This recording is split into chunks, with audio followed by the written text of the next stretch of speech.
Tonight, leading activists are speaking out in response to a man being sentenced to prison for sexually assaulting his 3-year-old twin daughters. Corval Pyfrom reports how these activists are renewing their calls for more action to be taken to curb what seems to be an alarming trend. Like everyone else, these activists are too outraged by these unspeakable acts committed by this father against his young and vulnerable children. And they say it highlights the need for more dialogue with action on the issue of sexual violence in this country. On Friday, a 37-year-old man was sentenced to 5 years in prison after pleading guilty to molesting his 3-year-old twin daughters. The abuse took place between July 1st and July 30th last year. Leela Green with the Bahamas Crisis Center believes as bad as this ordeal sounds, things could have gotten a lot worse for these children. When you read the story, you find that there was a lot of dysfunction.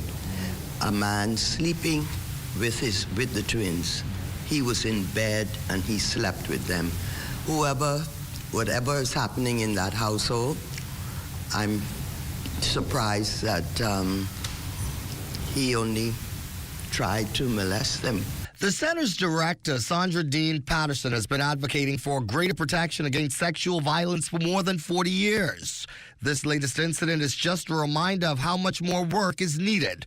Enough, she says, is enough. Happy that the government passed the Protection Against Violence Act, but that was 2023. And in that act, they created an instrument that was to bring all of the ministries and all of the stakeholders who work on sexual violence together in a commission.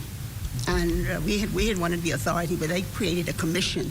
And that commission is where we have to come together to address these horrendous things. And while the public is outraged that this man was only given a 5-year sentence as a result of a plea bargaining, former magistrate Cleopatra Christie says considering the number of criminal cases before the courts, a plea deal might be the best option.